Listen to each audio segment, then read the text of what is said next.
The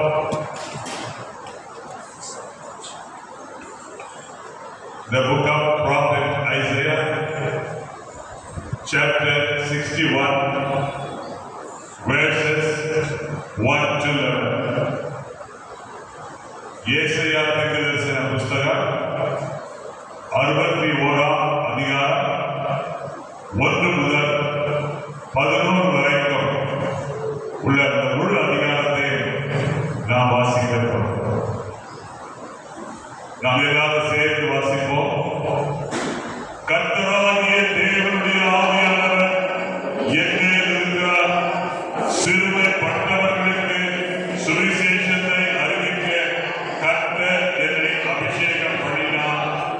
இருதயம் நொறுங்குண்டவர்களுக்கு காயம் கட்டுதலை, சிறைப்பட்டவர்களுக்கு விடுதலை, கட்டுண்டவர்களுக்கு கட்டவிழ்த்தலை கூறவும், கர்த்தருடைய அனுக்கிரக வருஷத்தையும் நம்முடைய தேவன் நீதியை சரிகட்டும் நாளையும் கூறவும், துயரப்பட்ட அனைவருக்கும் ஆறுதல் செய்யவும், சீயோனிலே துயரப்பட்டவர்களை சீர்படுத்தவும், அவர்களுக்கு சாந்தனுக்கு பதிலாக சிங்காரத்தையும், துயரத்துக்கு பதிலாக ஆனந்த தைலத்தையும், ஒழுங்கின ஆவிக்கு பதிலாக துதியின் உடையையும் கொடுக்கவும் அவர் என்னை அனுப்பினார்.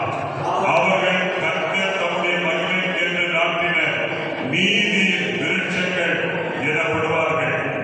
அவர்கள் நெடுங்காலம் பாழாய் கிடந்தவைகளை கட்டி, பூர்வத்தில் நிர்மூலமானவைகளை எழுப்பித்து, தலைமுறை தலைமுறையாய் இடிந்து கிடந்த பாழான பட்டணங்களை புதிதாய் கட்டுவார்கள். புறஜாதியார் நின்று கொண்டு உங்கள் மந்தைகளை வைத்து, அந்நிய புத்திரர் உங்கள் பண்ணையாட்களும் உங்கள் திராட்சை தோட்டக்காரருமாய் இருப்பார்கள். நீங்களோ கர்த்தரின் ஆசாரியர் என்று சொல்லப்படுவீர்கள். உங்களை நமது தேவனுடைய பணிவிடைக்காரர் என்பார்கள். நீங்கள் ஜாதிகளின் செல்வத்தை அனுபவித்து அவர்கள் மகிமையை கொண்டு மேன்மை பாராட்டுவீர்கள். உங்களுக்கு வெட்கத்துக்கு பதிலாக இரண்டத்தனையாய் பலர் வரும். லட்சைக்கு பதிலாக தங்கள் பாகத்தில் சந்தோஷப்படுவார்கள். அது நிமித்தம் தங்கள் தேசத்தில் இரட்டிப்பான சுதந்திரம் அடைவார்கள். நித்திய மகிழ்ச்சி அவர்களுக்கு உண்டாகும். கர்த்தராகிய நான் நியாயத்தை விரும்பி கொள்ளை பொருளினால் இடப்பட்ட சகலவரை வெறுக்கிறேன். நான் அவர்கள் கிரியை உண்மையாக்கி அவர்களோடு நித்திய உடன்படிக்கை பண்ணுவேன். அவர்கள் சந்ததியானது ஜாதிகளின் நடுவிலும் அவர்கள் சந்தானமானது ஜனங்களின் நடுவிலும் அறியப்பட்டிருக்கும். அவர்களை பார்க்கிற யாவரும் அவர்கள் கர்த்தரால் ஆசீர்வாதம் பெற்ற சந்ததி என்று அறிந்து கொள்வார்கள். கர்த்தருக்குள் பூரிப்பாய் மகிழ்கிறேன். என் தேவனுக்குள் என் ஆத்துமா களி கூறுகிறது. மணவாளன் ஆபரணங்களினால் தன்னை அலங்கரித்துக் கொள்வதற்கும், மணவாட்டி நகைகளினால் தன்னை சிங்காரித்துக் கொள்வதற்கும் ஒப்பாக அவர் ரட்சிப்பின் வஸ்திரங்களை எனக்கு உடுத்தி நீதியின் சார்பை எனக்கு தருந்தார். பூமி தன் பூண்டுகளை விளைவிப்பது போலவும், தோட்டம் தன்னில் விதைக்கப்பட்டவைகளை விளைவிப்பது போலவும், கர்த்தராகிய ஆண்டவர் எல்லா காரியங்களுக்கும் முன்பாக நீதியையும் துதியையும் முழக்கப்படுவார். உட்காருங்கள்.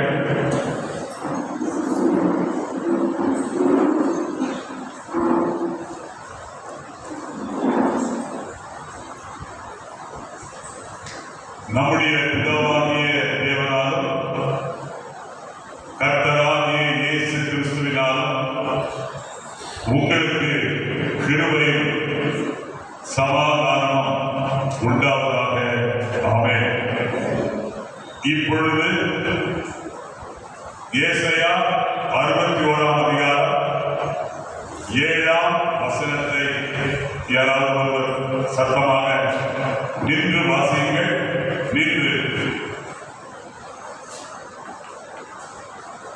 உங்கள் வெட்கத்திற்கு பதிலாக வெட்கத்திலேயே பலன் வரும். லட்சைக்கு பதிலாக தங்கள் பாவத்தில் சந்தோஷப்படுவார்கள். அதன் நிமித்தம் தங்கள்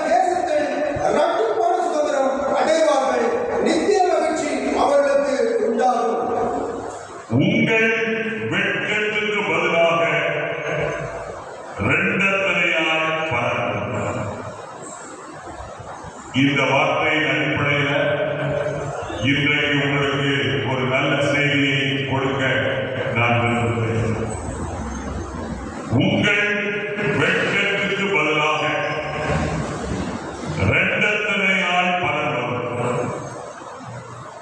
இன்றைக்கு நாம் கேட்க போகிற செய்திக்கு தலைப்பு வெட்கத்திலிருந்து மகிமைக்கு, from shame to glory. வெட்கத்திலிருந்து மகிமைக்கு. கர்த்தருக்குள் அருமையானவர்களே, எசேயா தீர்க்கதரிசி மூலமாய் இஸ்ரவேல் மக்களுக்கு கர்த்தர் கொடுக்கிற நல்ல செய்தி என்னவென்றால், உங்கள் வெட்கத்துக்கு பதிலாக இரண்டத்தனையாய் பரப்பரும், லட்சைக்கு பதிலாக தங்கள் பாகத்தில் சந்தோஷப்படுவார்கள். அது நிமித்தம் தேசத்தில் இரட்டிப்பான சுதந்திரம் அடைவார்கள். நித்திய மகிழ்ச்சி அவர்களுக்கு உண்டாகும். இன்றைக்கு உலகத்தில் மக்களை நாம் பார்க்கிறோம்.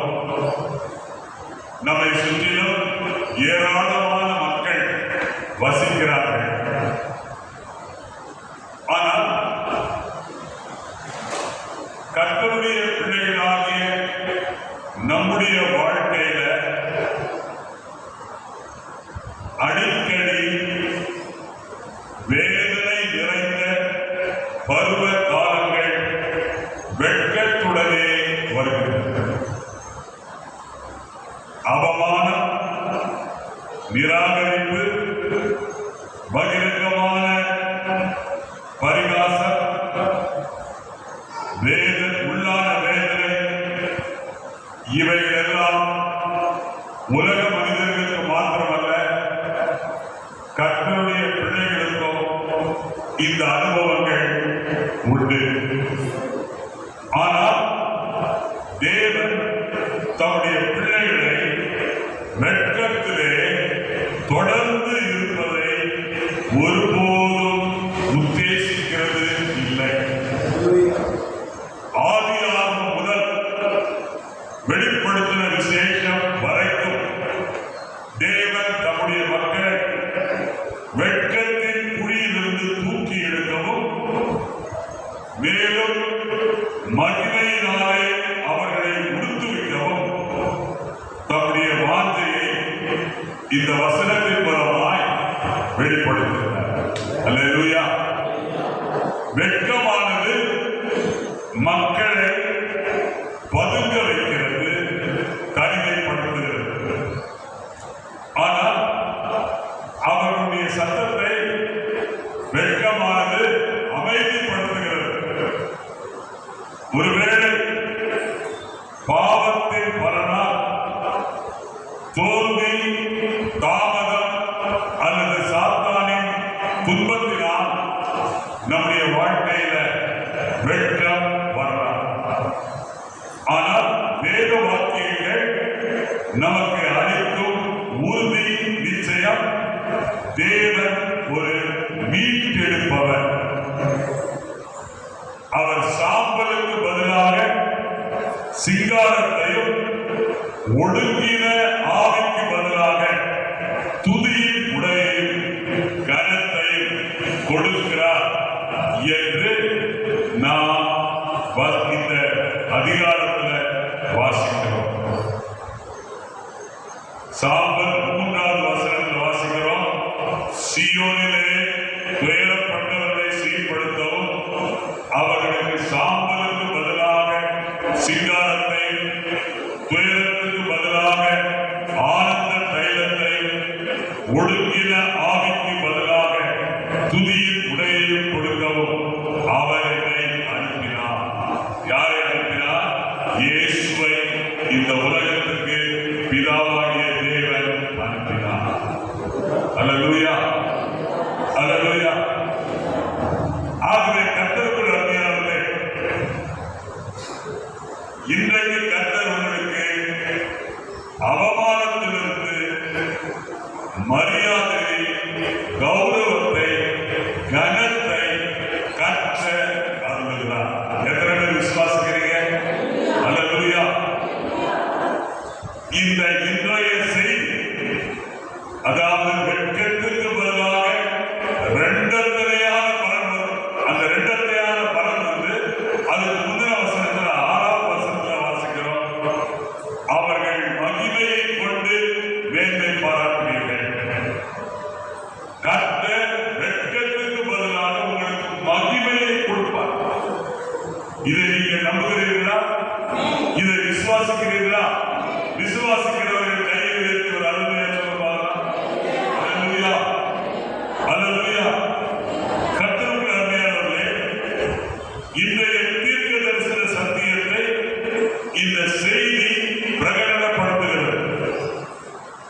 உங்களுடைய வெட்கத்தின் நாட்கள் முடிந்து போய்விட்டன. பரிசுத்த வேதாகம கதாபாத்திரங்களின் சரித்திரங்களை மாற்றி அமைத்தது போல வானத்தையும் பூமியில் படைத்த கர்த்தர் இன்றைக்கு இந்த ஆலயத்தில் உட்கார்ந்து இருக்கிற உங்கள் சரித்திரத்தை, உங்களுடைய சரித்திரத்தையும் மாற்றி அமைக்கிறார். அல்லேலூயா. எந்த இடத்துல நீங்கள் புறக்கணிக்கப்பட்டாயோ அந்த இடமானது கொண்டாட்டத்தின் மேலையாக இன்றைக்கு மாறப் போகிறது. எத்தனை பேர் விசுவாசிக்கிறீங்க? ஒரு கையை உயர்த்தி ஒரு அல்லேலூயா சொல்லுங்க. அல்லேலூயா. நல்ல உற்சாகமா சொல்லுங்க. அல்லேலூயா. அல்லேலூயா. சாத்தான்ல வெளியே ஓடட்டும், விசுவாசம் வெளியே ஓடட்டும். ஆமென். அல்லேலூயா. நீங்க சொல்ற அல்லேலூயால பிசாசுடைய ஆவிகளும் இந்த இடத்தை விட்டு வெளியே, தூக்கத்தின் ஆவி, சோம்பலின் ஆவி, இதெல்லாம் வெளியே போ. இப்ப முதலாவது நாம் அறிந்த இந்த வசனத்திலிருந்து, அதாவது வசனம் என்ன சொல்றது? 7வது வசனம், உங்கள் வெட்கத்துக்கு பதிலாக இரண்டத்தனையான பலன் வரும். God is going to restore double blessings for your shame. இதனுடைய இந்த சத்தியத்தினுடைய முதல் குறிப்பாக, முதல் வெளிச்சமாக, முதல் வியாக்கியானமாக நாம் பார்க்க இருக்கிற சத்தியம் என்னவென்றால், தேவன் தம்முடைய பிள்ளைகள் வெட்கத்திலே வாழ்வதற்கு ஒருபோதும் உத்தேசிக்கவில்லை. God never intended his children to live in shame. வெட்கமானது விடுதலுக்கு பின்னர் இந்த உலகத்தில் பிரவேசித்தது. உலகம் சிருஷ்டிக்கப்பட்ட போது உலகத்தில் வெட்கமே கிடையாது. ஆனால் என்றைக்கு ஏதேன் தோட்டத்தில் இருக்கிற ஆதாம் ஏவாளும் பாவத்தில் விழுந்தார்களோ அந்த நிமிஷத்திலிருந்து வெட்கமானது மனிதனுடைய சரித்திரத்துக்குள்ளே நுழைந்தது. ஆனால் ஆண்டவர் இன்றைக்கு நம்மோடு கூட பேசுகிறார். என்ன பேசுகிறார்? உன்னை நான் மீட்டெடுத்து மீண்டும் உனக்கு கௌரவத்தை கொடுத்து உன்னை நான் மறுசீரமைப்பேன். விசுவாசிக்கிறீங்களா? நான் சொல்ற வார்த்தையை விசுவாசிக்கிறீங்களா? அல்லேலூயா. ஆதியாகமம் 3ஆம் அதிகாரம் 21ஆம் வசனத்தை பாருங்க. Genesis chapter 3 verse 21. எடுத்தவங்க வாசிங்க. தேவனாகிய கர்த்தர் ஆதாமுக்கும் அவருடைய மனைவிக்கும் தோல் உடைகளை உண்டாக்கி அவர்களுக்கு உடுத்தினார். Our God is an understanding God. Our God is our very present help in trouble. நம்முடைய தேவன் நம்மை புரிந்து கொள்கிறது. நம்முடைய தேவன் உடனடியாக எது தேவையோ அதை செய்கிறது. இந்த இடத்துல பார்க்கிறோம், தேவன் ஆதாமின் ஏவாளுடைய நிர்வாணத்தை தோல் உடைகளை கொண்டு மூடுகிறார். அல்லேலூயா. அல்லேலூயா. ஆகவே மனிதன் வீழ்ந்து போனது உண்மை. ஆதாம் வீழ்ந்து போனது உண்மை. ஏவாள் விழுந்து போனது உண்மை.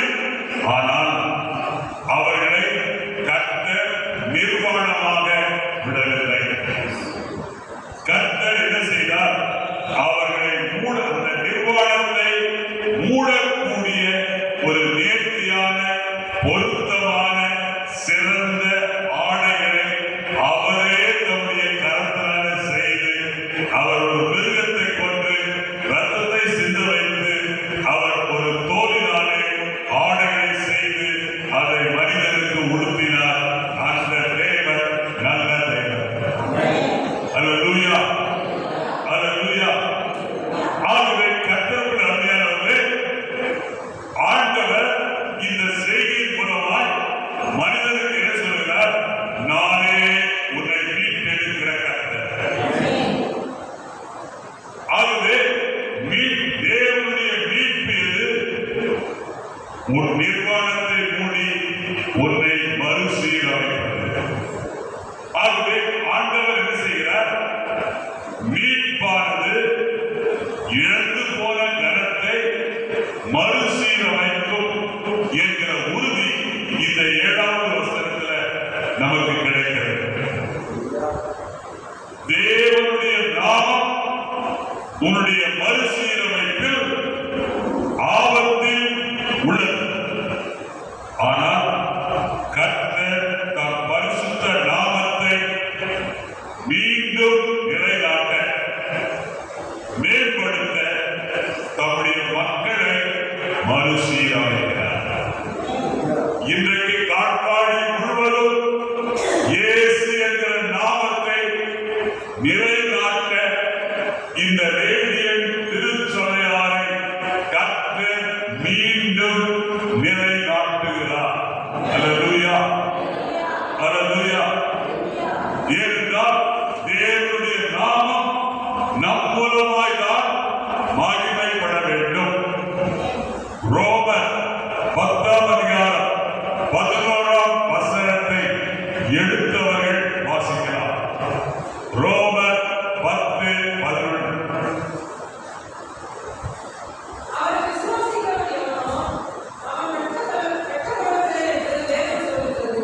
அவரை விசுவாசிக்கிறவனோ, யாரை விசுவாசிக்கிறவனோ, கர்த்தராகிய இயேசு கிறிஸ்துவை விசுவாசிக்கிறவனோ அவன் வெட்கப்படுவதில்லை என்று வேதம் சொல்கிறது. ஆகவே கர்த்தருடைய அருமையானவர்களே, தேவன் இன்றைக்கு நமக்கு கொடுக்கிற நிச்சயம் என்ன? நாம் வைக்கும் நம்பிக்கையானது ஒருபோதும் வெட்கத்திலே முடிவடைவது இல்லை. அல்லேலூயா, அல்லேலூயா. வேதாகம எடுத்துக்காட்டுகளை நாம் பார்ப்போம். 2 சாமுவேல் 9ஆம் அதிகாரம் 1 முதல் 11 வரைக்கும் உள்ள வசனத்தில் நாம் பார்க்கிறோம். 2 சாமுவேல் 9:4 வாசிங்க. 2 சாமுவேல் 9:4.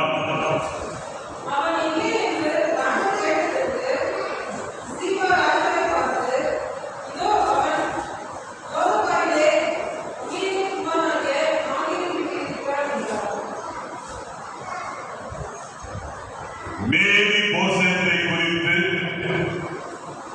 அதாவது யோனத்தானுடைய மகனாகிய மூவி தேசத்தை குறித்து இந்த இடத்துல வாசிக்கிறோம். மேரி போசேத் எங்க இருக்கிறாரு? லோதே பாலிலே மறைவிலே வாழ்கிறார். மேரி போசேத்தினுடைய நிலைமை என்ன? ஒரு ராஜகுமாரன், பகிரங்கமாய் வாழ வேண்டியவன், வெளியரங்கமாய் வாழ வேண்டியவன், ஒரு மறைவிலே பதுங்கி இருக்கிறார். அது மாத்திரமல்ல, மேரி போசேத்தினுடைய நிலைமை என்ன? 2 கால்களும் முடமாய் இருக்கிறது, சப்பானியாய் இருக்கிறார். அது மாத்திரமல்ல, யோனத்தான் போரிலே வெட்டப்பட்டு மடிந்து போன போது மேரி போசேத் மறக்கப்பட்டார்.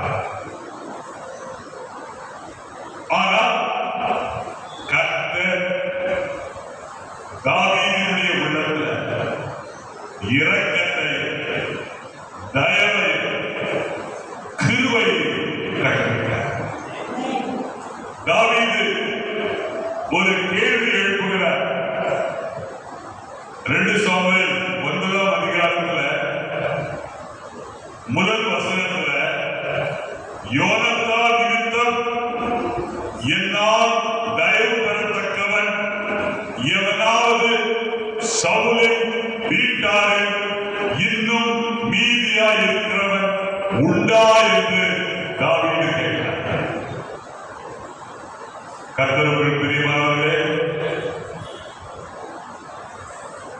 மேல்போசேத் சப்பானியா இருந்தாலும், மறைவிலே வாழ்ந்து கொண்டிருந்தாலும், முடமானவனாய் இருந்தாலும், மறக்கப்பட்டவனாய் இருந்தாலும், தள்ளப்பட்டவனாய் இருந்தாலும், வெட்கமடைந்து சமுதாயத்தில் தன்னை மற்றவர்களுக்கு காண்பித்துக் கொள்ள முடியாதவனாய் இருந்தாலும், தாவீது ராஜாவுடைய பந்தியில் நித்தம் ஆசனம் பண்ணுகிறவனாய் மாறிவிட்டான். கர்த்தர் மறைவிலே இருந்தவனை ராஜாவுக்கு முன்பாக கொண்டு வருகிறார். கர்த்தர் மறக்கப்பட்டவனை, சப்பானியாய் இருந்தவனை, புறக்கணிக்கப்பட்டவனை கர்த்தர் என்ன செய்கிறார்? ராஜாவின் பந்திக்கு தகுதி உள்ளவனாய் கர்த்தர் மாற்றுகிறார். அல்லேலூயா. இன்றைக்கு கர்த்தருடைய பிள்ளையே, உன்னுடைய வாழ்க்கையில மேல்போசேத்தை போல நீ மறைவில் இருக்கிறாயா? உன்னால் எதுவும் செய்ய முடியாத நிலைமையில, எல்லாரும் புறக்கணிக்கப்பட்ட நிலைமையில் இருக்கிறாயா? எல்லாரும் உன்னை மறந்து போய்விட்டார்களா? ஆனால் தேவனாகிய கர்த்தர் உன்னை மறக்கவில்லை. கர்த்தர் மேல்போசேத்தை லோதேபாரிலிருந்து தாவீதின் அரண்மனைக்கு கொண்டு வருகிறார். அந்த தேவன் நேற்றும் இன்றும் என்றும் மாறாதவராயிருக்கிறார். அல்லேலூயா. அந்த தேவன் உன்னை லோதேபாரிலிருந்து அவர் ராஜாவின் அரண்மனைக்கு கொண்டு வந்து அனுதினமும் ராஜாவுடைய பந்தியில நீ பங்கு பெற்று அசனம் பண்ண கர்த்தர் உனக்கு நல்ல பந்தியை இந்த ஆராதனையில கர்த்தர் வைத்திருக்கிறார். அல்லேலூயா. அது மாத்திரமல்ல, இன்றைக்கு நாம் பார்க்கிற அடுத்த சத்தியம் என்னன்னா, இயேசு ஒரு மகிமையை உயர்த்துவார். இயேசு ஒரு மகிமையை உயர்த்துவார். Jesus is the lifter of your glory.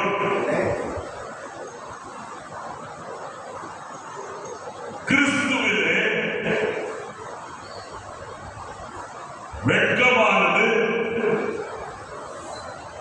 மகிமையினாலே பரிமாறிக்கொள்ளப்படுகிறது. நாம் அடைந்திருக்கிற வெற்றி வெட்கத்தை கர்த்தர் ஏற்றுக்கொள்கிறார். எபிரேயர் 12ஆம் அதிகாரம் 2ஆம் வசனத்தை பார்க்கிறோம். அவமானத்தை எண்ணாமல் சிலுவையை சகித்தவர் நம்முடைய ஆண்டவராகிய இயேசு கிறிஸ்து. மனிதனுக்கு ஏற்பட்ட வெட்கத்தை இயேசு இகழ்ந்தார். ஏன் இகழ்ந்தார் என்று சொல்வதை விட, எண்ணாமல் மனிதனுக்கு ஏற்பட்ட வெட்கத்தை இயேசு எண்ணாமல் நம்மை மகிமைக்குள் கொண்டு வர அவர் அந்த வெட்கத்தை சிலுவையிலே சகித்தார். அல்லேலூயா. அல்லேலூயா. ஆகவே கர்த்தருக்குள் அருமையானவர்களே, இன்றைக்கு இயேசுவுடைய பிரசன்னம் உன்னுடைய அச்சடையாளத்தை மாற்றி அமைக்கிறது.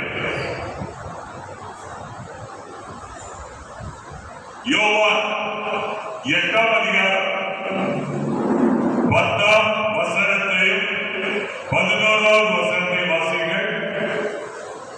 யோவான் 8:10-11.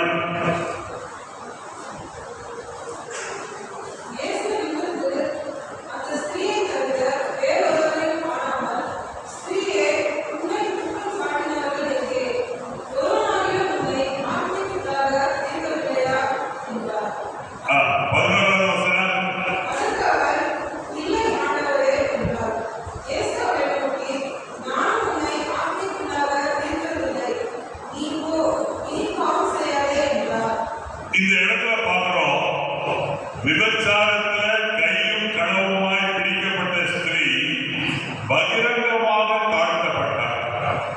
எல்லாரும் அவள் மேல் கல் எரிந்து கொள்வதற்காக காத்துக் கொண்டிருக்கிறார். ஆனா இயேசு என்ன பண்ணாரு? அந்த ஸ்திரீயினுடைய கௌரவத்தை மறுசீரமைத்தார். அல்லேலூயா, ஆமென். அது மாத்திரமல்ல, அந்த ஸ்திரீயை நிலைநாட்டினார். ஸ்திரீயை நிலைநாட்டினார்.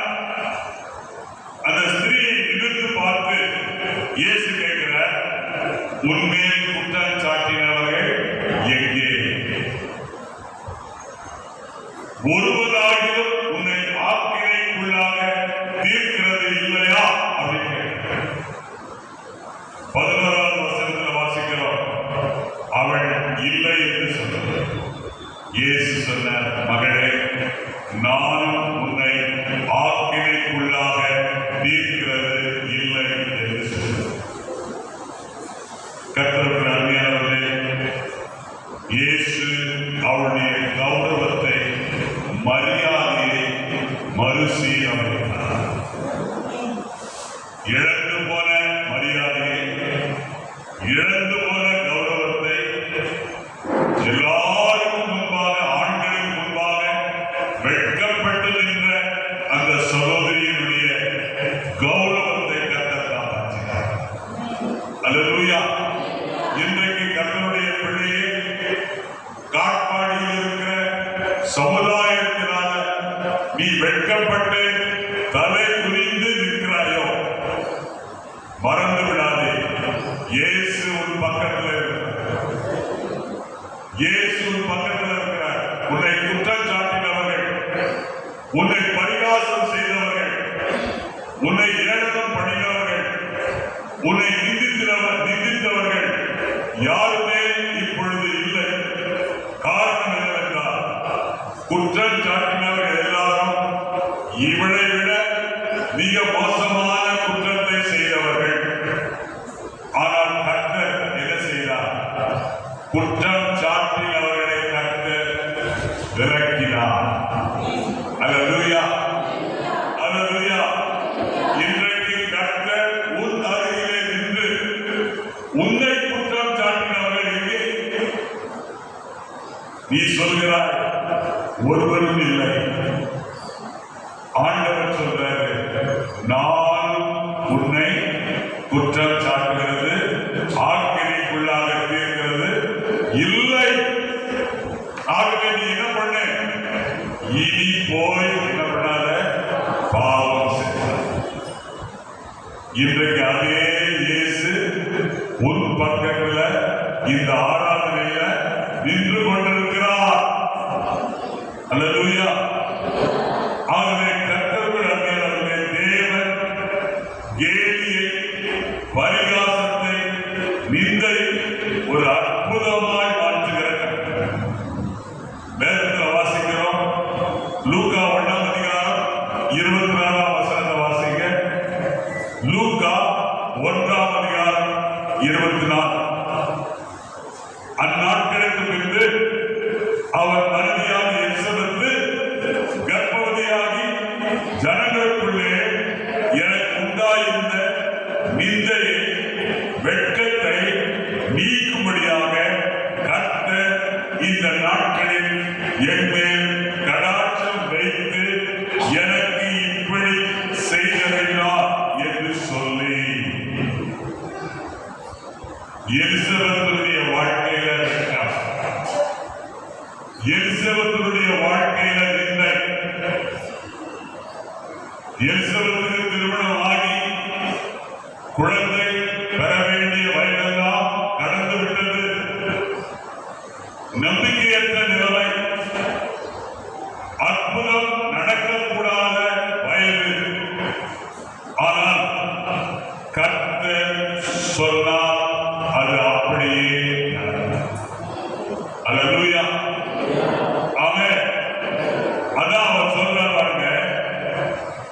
எனக்கு இப்படி செய்தது யார் என்று சொன்னார்.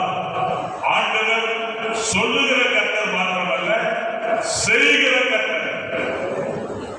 ஆண்டவர் சொல்லுகிற கர்த்தர் மாத்திரமல்ல, உன்னுடைய வெட்கத்துக்கு, உன்னுடைய நிந்தைக்கு எது காரணமோ அந்த காரணத்தை கர்த்தர் என்ன செய்கிறார்? கர்த்தர் என்ன செய்கிறார்? உனக்கு உண்டான வெட்கத்தை, நிந்தையை கர்த்தர் நீக்கும்படியாக உன்மேல் கர்த்தர் கடாட்சமானார்.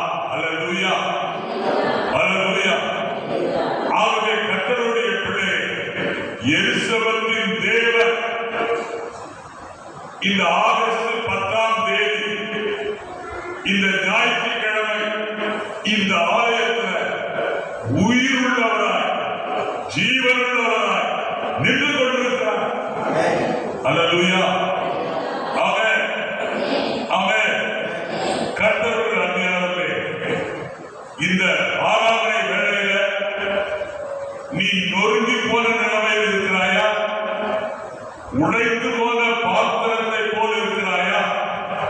ஆண்டவர் சொல்றாரு, இந்த நொறுங்கி போன, உடைந்து போன இந்த பாத்திரத்தின் மூலமாக கிறிஸ்துவினுடைய மகிமை இந்த காட்பாடியிலே பிரகாசிக்க போகிறது. அல்லேலூயா. 2 கொரிந்தியர் 4ஆம் அதிகாரம் 7ஆம் வசனத்தை எழுந்தவர்கள் சீக்கிரமாய் வாசிங்க. 2 கொரிந்தியர் 4:7.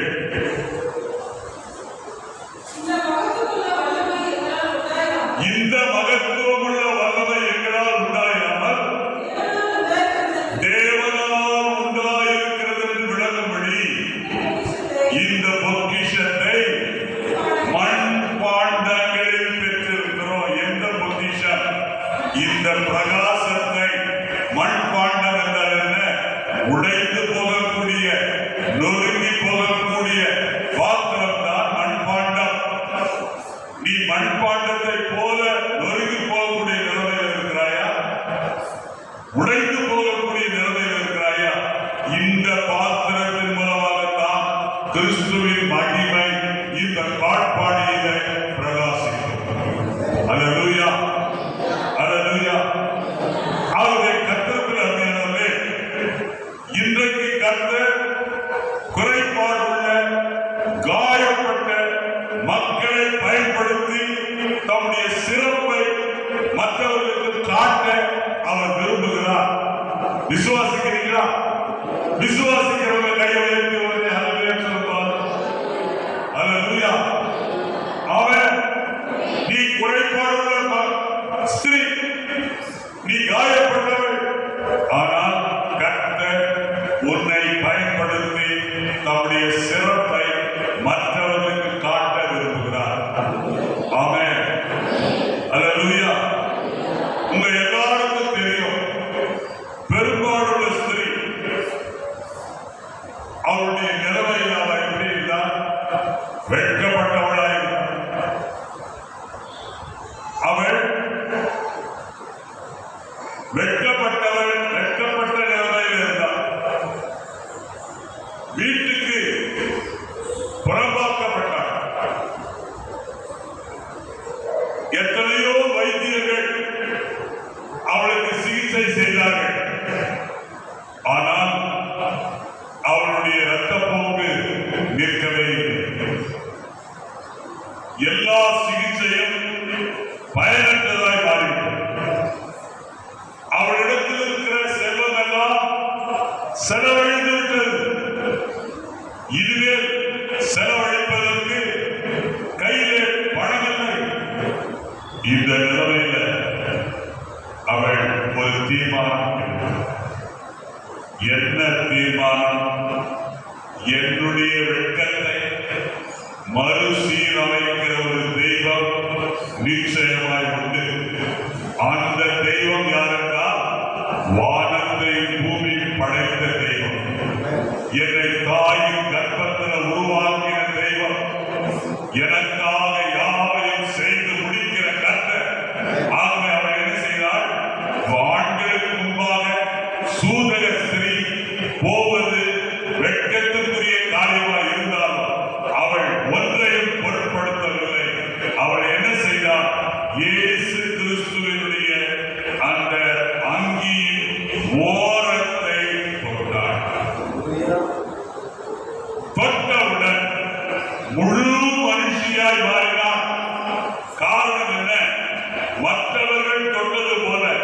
விசுவாசம் இல்லாமல் தொடரவில்லை. அவள் என்ன செய்தாள்? கடுகளவு விசுவாசம் உள்ளவளாய் அவள் என்ன செய்தாள்? இந்த இயேசு கிறிஸ்து ஒரு ஆசாரியர். இந்த ஆசாரியர் என்ன உண்டு? ஜீவனுள்ள வார்த்தைகள் உண்டு. ஆசாரியனுடைய அந்தியில ஒரு மாதனம் இருக்கும். ஒரு மாதனம் தொங்கிக் கொண்டிருக்கும்.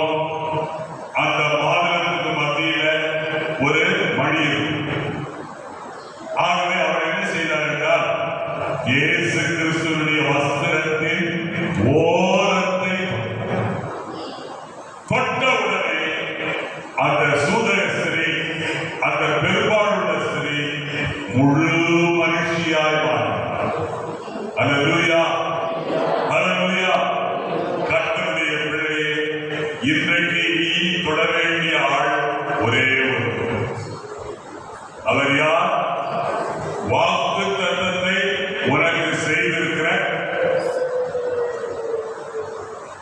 எல்லா தீர்க்க தரிசனத்தின் நிறைவாய் இருக்கிற, விசுவாசத்தை துவக்குகிறவரும் முடிக்கிறவருமாயிருக்கிற அந்த இயேசு கிறிஸ்துவினுடைய அந்த வஸ்திரத்தை நீ தொடுவாயானால், விசுவாசத்தோட தொடுவாயானால், இந்த ஆராதனையில கர்த்தர் உன்னை முழு மனிதனாக, முழு மனுஷியாக மாற்ற அவர் வல்லவராயிருக்கிறார். அல்லேலூயா, அல்லேலூயா.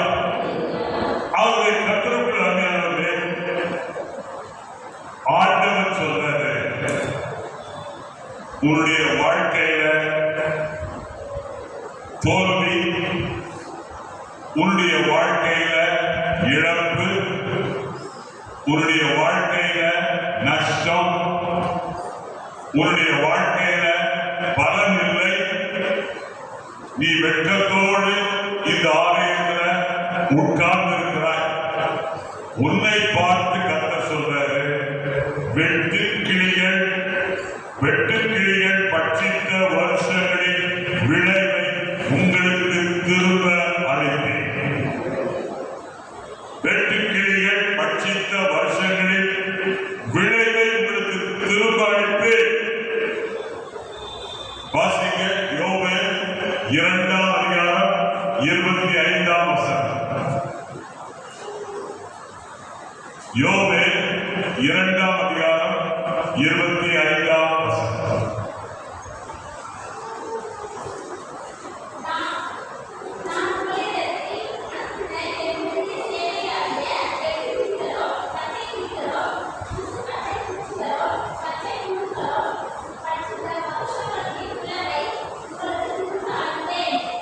உங்களுக்கு திரும்ப அளிப்பேன்.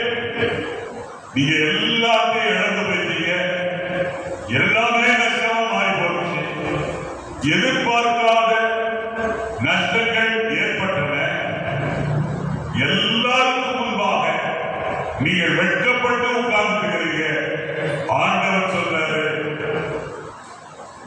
நான் என்ன செய்வேன்? நான் பட்சித்த வருஷங்களின் விளைவை உங்களுக்கு திரும்ப அளிப்பேன். அது மாத்திரமல்ல, 26ஆம் வசனத்தையும் 27ஆம் வசனத்தினுடைய கடைசி பகுதியை பாருங்க. என் ஜனங்கள் ஒருபோதும் வெட்கப்படுவதில்லை, வெட்கப்பட்டு போவதில்லை. ஆமென். மறுபடியும் 27ஆம் வசனத்தினுடைய கடைசி பகுதியை பாருங்க. என் ஜனங்கள் ஒருபோதும் வெட்கப்பட்டு போவதில்லை. கர்த்தருடைய பிள்ளையே, நீ வெட்கப்பட்டு போகக்கூடாது என்று சொல்லிதான் கர்த்தர் உனக்கு இந்த செய்தியை இன்றைக்கு கொடுக்கிறார். ஆமென். நீ கவலையோடு இந்த ஆலயத்தில் உட்கார்ந்து இருக்கிறாய். என் வாய்ப்புகள் எல்லாம் வீணாய் போய்விட்டன. அது மாத்திரமல்ல, வாய்ப்புகள் வீணாய் போனது மாத்திரமல்ல, நான் கனவீனமும் அடைந்தேன். ஆனா கர்த்தர்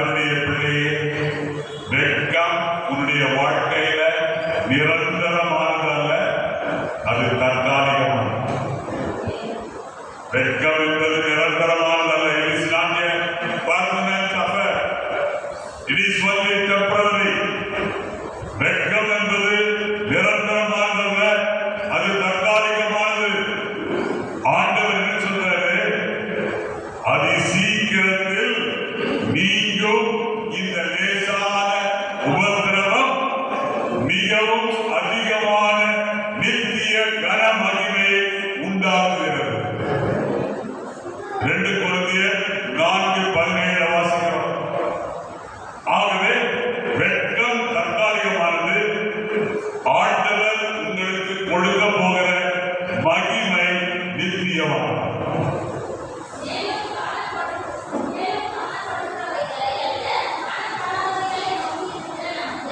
காணப்படாதவைகள் என்ன?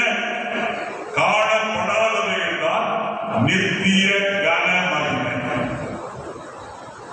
ஒரு அறிவிய சொல்ல மாட்டீங்களா? காணப்படாதவைகள் என்ன? நித்திய கன மகிமை. காணப்படுகிறது எது? உங்களுடைய வெட்கம்.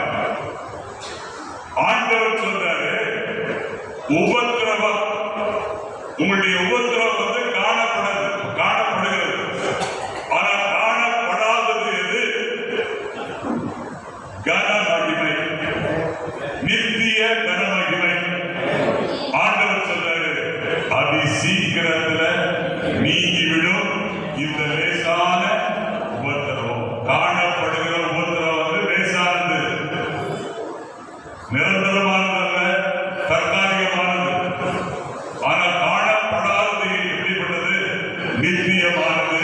அது நித்திய கன மகிமை.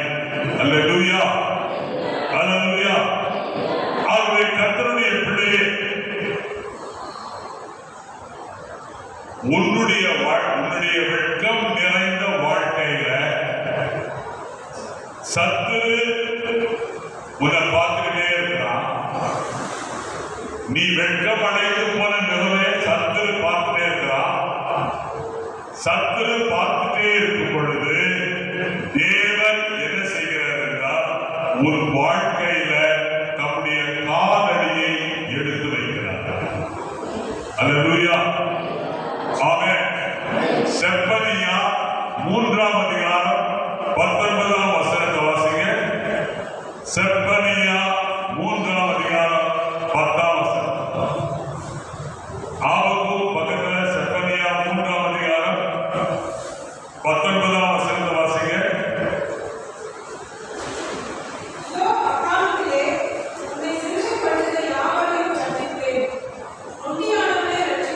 பாருங்க, ஆண்டவர் சொல்றாரு, சத்துரு உன்னை பார்த்துக்கிட்டே இருக்கிறான். யார் உனக்கு உன்னுடைய வெட்கத்தை மாற்றுவான்னு சொல்லி சத்துரு பார்த்துட்டே இருக்கிறான். ஆனா தேவன் தம்முடைய காலடியை எடுத்து உன்னுடைய காரியத்தை கால் வைக்கிறார். கால் வச்சு என்ன பண்றாரு? நொண்டியானவனை ரட்சிக்கிறார், தள்ளுண்டவனை சேர்த்துக் கொள்கிறார். வெட்கம் அனுபவித்த சகல தேசங்களிலும் அவர்களுக்கு புகழ்ச்சியும் கீர்த்தியும் உண்டாக்குகிறார். கையை உயர்த்தி ஒரு அல்லேலூயா சொல்லுங்க. எல்லாம் தலையை கொல்லப்பட்டுக்கிறீங்க, தலையை நிறுத்தி கையை உயர்த்தி ஆண்டவர் சொல்றாரு பாருங்க, சத்துருவுக்கு முன்னால கர்த்தர் உள்ள காரியத்துல காலடி எடுத்து வைத்து உங்களுக்கு வெட்கத்துக்கு பதிலாக என்ன பண்றாங்க? புகழ்ச்சியும் கீர்த்தியும் உண்டாக்குகிறார். அல்லேலூயா. ஆண்டவர் அது மாத்திரமல்ல, ஆண்டவர் 20ஆம் வசனத்தினுடைய கடைசி பகுதி பாருங்க. நான் உங்களை கீர்த்தியும் புகழ்ச்சியுமாக வைப்பேன் என்று கர்த்தர் சொல்கிறார். ஆமென். அல்லேலூயா. ஆகையால கர்த்தருடைய பிள்ளையே, இந்த ஆலயத்தில் நீ உட்கார்ந்துக்கிற, நீ என்ன பண்றன்னா 10 வருஷத்துக்கு முன்னால நடந்த நஷ்டத்தை இப்போ உட்கார்ந்து யோசனை பண்ணிட்டுக்கிற. 5 வருஷத்துக்கு முன்னால ஏற்பட்ட இழப்பை நீ யோசித்துக் கொண்டிருக்கிறாய். ஒரு 5 நாளைக்கு முன்னால நடந்த தோல்வியை நீ சிந்தித்துக் கொண்டிருக்கிறாய். ஆண்டவர் உன்னை பார்த்துக்கிட்டே இருக்கிறார். ஆண்டவர் உன்னை கவனிச்சுட்டே இருக்கிறார். ஆண்டவர் என்ன சொல்றாருன்னா, ஏசாயா 43:18 வாசிங்க. ஏசாயா 43:18 சீக்கிரம் எடுத்து வாசிங்க. முந்தினவைகளை நினைக்க வேண்டாம், பூர்வமானவைகளை சிந்திக்க வேண்டாம். இதோ நான் புதிய காரியத்தை செய்கிறேன், அது இப்பொழுதே தோன்றும். நீங்கள் அதை அறியுங்களா? நான் வனாந்தரத்தில் வழியையும். அல்லேலூயா. கடந்த காலத்துல வெட்கம், ஆனா எதிர்காலத்தினுடைய மகிமையை ஒரு காலம் யாராலும் நிறுத்த முடியாது.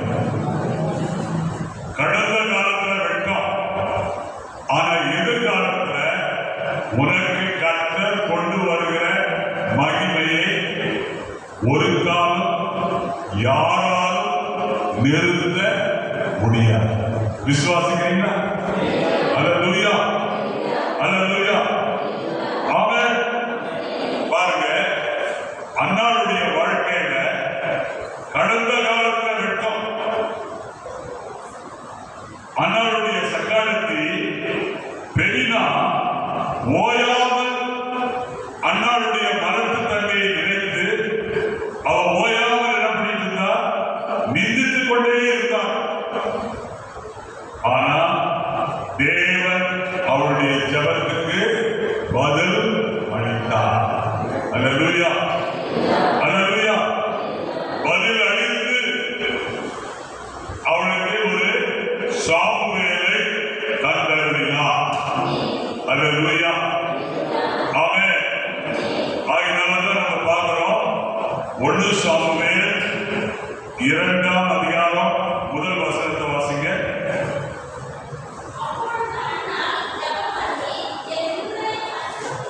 பாத்தீங்களா? ஆண்டவர் நிந்தையை மாற்றி, ஆண்டவர் நிந்தையை மாற்றி, இந்த பிள்ளைக்காக விண்ணப்பம் பண்ணினேன், நான் கர்த்தரிடத்தில் கேட்ட என் விண்ணப்பத்தின்படி எனக்கு கட்டளையிட்டார். கர்த்தர் அப்ப அண்ணாள் ஜெபம் பண்ணி என்ன பண்றா? என் இருதயம் கர்த்தருக்குள் களி கூறுகிறது, என் கொம்பு கர்த்தருக்குள் உயர்ந்திருக்கிறது, என் பகைஞரின் மேல் என் வாய் திறந்திருக்கிறது. உம்முடைய ரட்சிப்பினால் நான் சந்தோஷப்படுகிறேன். அல்லேலூயா, அல்லேலூயா. ஆகவே அன்னாள் முந்தினவைகளை நினைக்காமல் அவர் என்ன பண்ணா? புதிய காரியத்தை செய்ய போகிற சீலோவில் இருக்கிற கர்த்தருடைய பிரசன்னத்துக்கு அவள் கடந்து வந்து ஜெபம் பண்ணி சாமுவேலை பெற்றுக் கொண்டது போல, நீங்க முந்தினவைகளை நினைக்காமல், நீங்க ராமாவில் இருக்கும்போது முந்தினவைகளை நினைச்சிட்டு இருந்தீங்க. ஆண்டவர் சொல்ற, ராமாவில் இருக்காதீங்க, ரேடியல் திருச்சபைக்கு வாங்க. இதுதான் உங்களுக்கு சீலோ. இந்த சீலோவில் இருக்கிற தேவ பிரசன்னத்துக்கு வாருங்க. ஏனென்றால் அவர் என்ன காரியத்தை செய்ய போகிறார்? புதிய காரியத்தை செய்ய போகிறார். அல்லேலூயா, ஆமென், ஆமென். முந்தினவைகளை நினைக்க வேண்டாம், பூர்வமானவைகளை சிந்திக்க வேண்டாம். இதோ நான் ஒரு புதிய காரியத்தை உங்களுக்கு செய்கிறேன், அது இப்பொழுதே தோன்றும். ஆமென், அல்லேலூயா, glory to Jesus. ஆமென். கர்த்தருடைய பிள்ளையே, ஆண்டவர் உங்க எல்லாருடைய வாழ்க்கையும் மறுசீரமைக்க விரும்புகிறார். ஆண்டவர் உங்களை மறுசீரமைக்க விரும்புகிறார். உங்க முகமெல்லாம் இருண்டு போயிருக்கு, உங்க முகமெல்லாம் சோர்வா உட்கார்ந்து, வரி கொடுத்த சிங்கத்தை போல இந்த ஆலயத்தில் உட்கார்ந்து இருக்கிறீங்க. ஆனா ஆண்டவர் உங்களை பார்த்து சொல்ற, என்னை நோக்கி பார். ஆண்டவர் என்ன சொல்றாரு? வெட்கத்தை பார்க்காத, சோர்வை பார்க்காத, அங்கலாய்க்காத, அதைரியப்படாத. ஏமாற்றம் அடைந்தது உண்மைதான். ஆனா இன்றைக்கு நீ என்ன பண்ண? யாரை நோக்கி பார்க்கிறார்? சங்கீதம் 34:5 என்ன வாசிக்கிறோம்? அவரை நோக்கி பார்த்த யாரெல்லாம் தேவனை நோக்கி பார்க்கிறார்களோ அவர்கள் அனைவரும் பிரகாசிப்பார்கள். அவரை நோக்கி பார்த்த யாவரும் பிரகாசம் அடைந்தார்கள். அவர்கள் முகங்கள் வெட்கப்படவில்லை. அல்லேலூயா. ஆமென். கர்த்தருடைய பிள்ளையே, அவர்கள் முகங்களை வெட்கமானது மூடவே முடியாது. அவர்கள் முகங்களை வெட்கமானது என்ன செய்ய முடியாது? It cannot cover the face. வெட்கமானது அவருடைய முகத்தை என்ன செய்ய முடியாது? மூடவே முடியாது. அவர்கள் முகங்கள் வெட்கத்தினாலே மூடப்படுவது இல்லை. விசுவாசிக்கிறீங்களா? நல்லா. அல்லேலூயா. இப்ப நீங்க கேட்கலாம், நான் இப்ப தீர்மானம் எடுத்துட்டேன். என்ன தீர்மானம்? அவரை நோக்கி பார்ப்பேன். யாரை நோக்கி பார்ப்பேன்? அவரை, கர்த்தரை நோக்கி பார்ப்பேன். என்னுடைய வாழ்க்கை எப்படி மாறும்? பிரகாசமா. கொஞ்சம் வாய்ப்பு சொல்லுங்க. என்னுடைய வாழ்க்கை எப்படி மாறும்? பிரகாசமா மாறும். அல்லேலூயா. சரி, வாழ்க்கை பிரகாசமா மாறுறது பத்தாது, நம்ம இன்னொரு காரியத்தை செய்யணும்.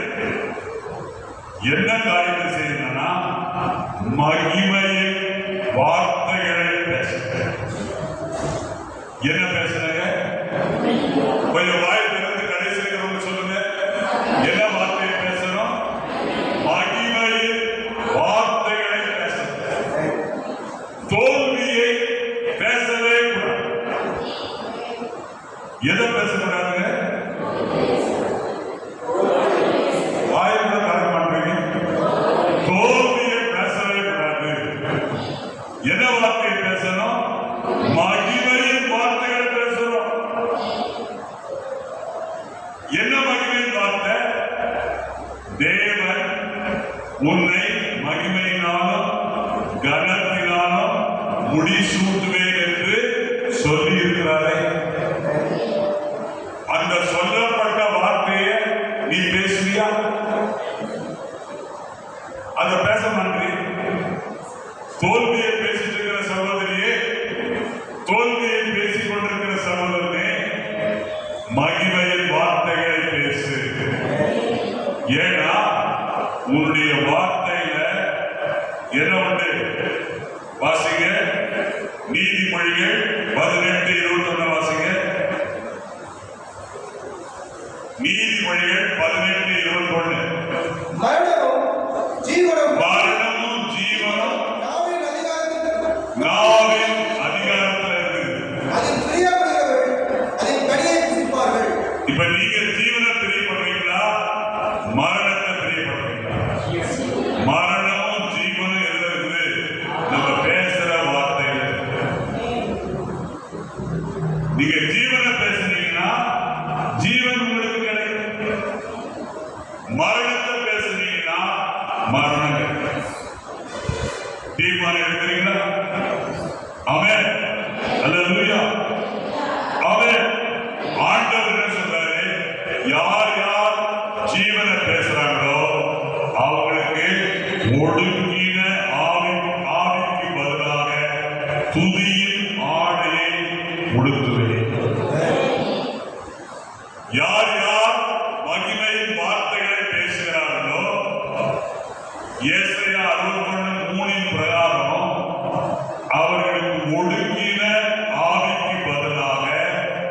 துதியின் ஆடையை உடுத்துவேன்.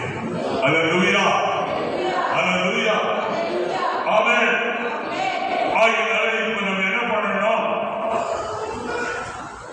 ஐயோ நான் புழு, ஐயோ நான் பூச்சி, ஐயோ நான் ஒண்ணுக்கு பிரயோஜனமில்லாத ஆள், ஐயோ நான் மண்ணு, ஐயோ நான் கழுத அப்படின்னு சொல்லி சுய பரிதாபத்துக்குள்ளே இருக்காம நம்முடைய மனப்பான்மையை நம்ம என்ன செய்யணும்? மாற்றணும். சுய பரிதாபத்திலிருந்து நம்முடைய மனப்பான்மையை மாற்றணும். எப்படி மாற்றணும்?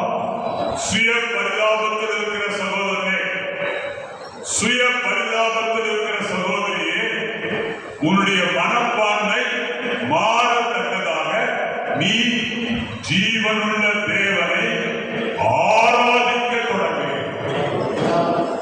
ஜீவனுள்ள தேவன் என்ன பண்ணு? ஆராதி.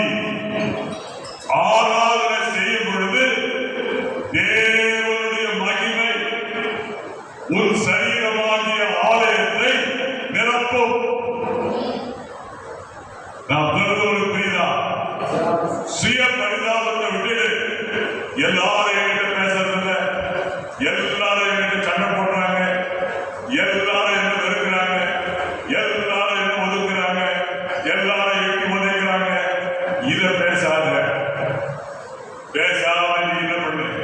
ஆராதிப்பேன், நான் ஆராதிப்பேன், ஆண்டவரே இயேசுவை ஆராதிப்பேன், வல்லவரே உம்மை ஆராதிப்பேன், நல்லவரே உம்மை ஆராதிப்பேன், வல்லவரே உம்மை ஆராதிப்பேன், நல்லவரே உம்மை ஆராதிப்பேன். இதை செய்து பார்க்கும்போது அப்படியே மகிமை உனக்கு முன்னால இறங்கும், கீழே இறங்கும். ஆமென், அல்லேலூயா, ஆமென். அடுத்தது நீ என்ன பண்ணா? புதிய பரிமாணங்களுக்குள்ளே ஒரு காலடியை எடுத்து வை. அடுத்தது நீ என்ன பண்ணா? வெட்கத்துக்கு பதிலாக மகிமை உனக்கு வரணும்னா அடுத்தது நீ செய்ய வேண்டிய வேலை என்னன்னா, புதிய பரிணாமங்களுக்குள்ளே ஒரு காலடியை எடுத்து வை. Step inside the new realms. Hallelujah, hallelujah, amen. ஏன்னா எப்ப நம்ம புதிய பரிமாணங்களுக்குள்ள எடுத்து வைக்க, காலடி எடுத்து வைக்க தீர்மானம் எடுக்கிறோம், அதற்குரிய காரணம் என்ன? கிருபை நமக்கு நிச்சயமாய் கிடைக்கும். எது கிடைக்கும்? தேவ கிருபை நமக்கு நிச்சயமாக கிடைக்கும் என்று நாம் அறிந்திருக்கிறோம். ஆகவே கிருபை நமக்கு நிச்சயமாய் கிடைக்கும் என்று நாம் அறிந்தவர்களாய் இருப்பதனால மன உறுதியுடன் நிச்சயமாக நாம் கிருபாசன தண்டையில அணுகுவோம். மன உறுதியுடன் நிச்சயமாக தேவனுடைய கிருபாசன தண்டையில நெருங்குவோம். ஆயத்தமா இருக்கிறீங்களா? அல்லேலூயா, அல்லேலூயா. ஆகவே கர்த்தருடைய பிள்ளையே, இயேசுவை மறுதலித்த பேதுரு வெட்கத்தினாலே கதறி அழுதார். ஆனா கதறி அழுத பேதுருவை தான் யோனாவின் குமாரனாகிய சீமோனே, நீ என்னை நேசிக்கிறாயா என்று கேட்டது மாத்திரமல்ல, முதல்ல ஆண்டவர் என்ன சொன்னாரு? என் ஆட்டுக்குட்டிகளை மேய்ப்பாயாக அப்படின்னு. இரண்டாவது என்ன சொன்னாரு? என் ஆடுகளை மேய்ப்பாயாக. மூன்றாவது என்ன சொன்னாரு? என் ஆடுகளை மேய்ப்பாயாக சொல்லி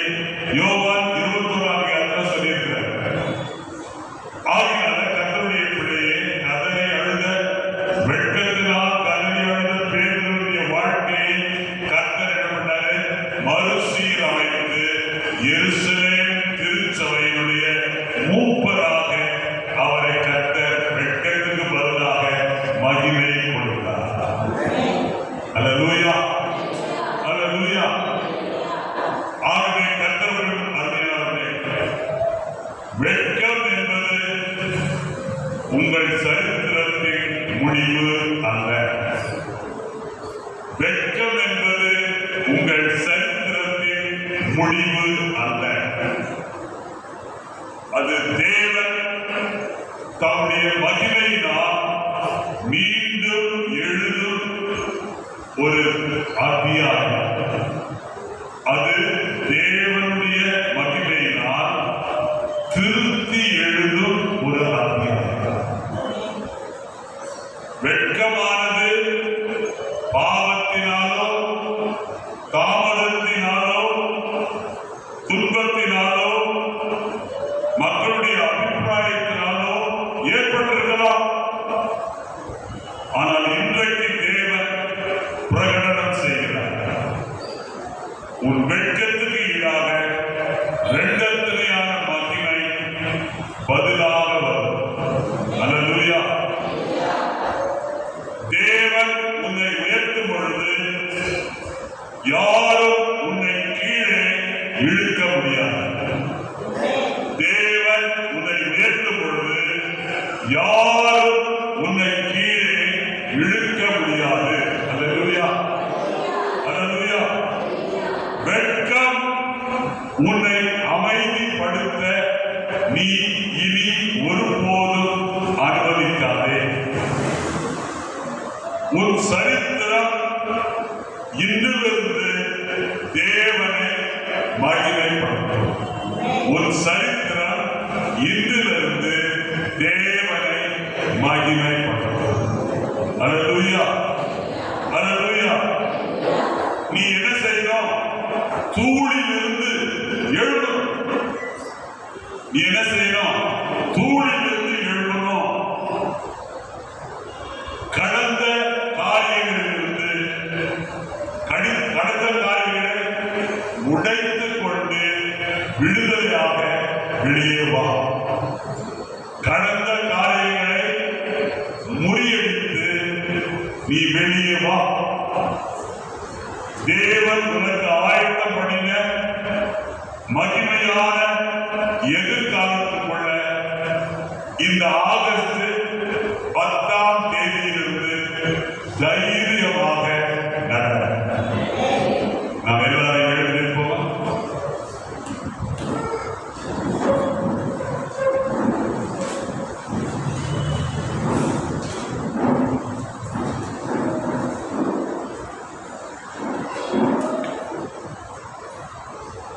எல்லாரும் சேர்ந்து சொல்லுங்க. தேவன் என்னை உயர்த்தும் போது யாரும் என்னை கீழே இழுக்க முடியாது. வெட்கம் என்னை அமைதிப்படுத்த நான் அனுமதிக்க மாட்டேன். என் சரித்திரம் தேவனை மகிமைப்படுத்தும். நான் தூளிலிருந்து எழுதுவேன். கடந்தவையிலிருந்து முறியடித்து சுதந்திரமாக வெளியே வருவேன். தேவன் எனக்கு ஆயத்தம் பண்ணின மகிமையான எதிர்காலத்துக்குள்ளே தைரியமாக நடப்பேன். அல்லேலூயா, அல்லேலூயா. எத்தனை பேர் நடப்பீங்க? கை உயர்த்திருப்பாரா? எத்தனை பேர்? அல்லேலூயா, ஆமென். சரி, இப்பொழுது நம்ம ஒரு பாடலை பாடுவோம். அப்பொழுது கர்த்தருக்கு நம்ம காணிக்கை படைப்போம். நன்றி சொல்லாமல் இருக்கவே முடியாது. 300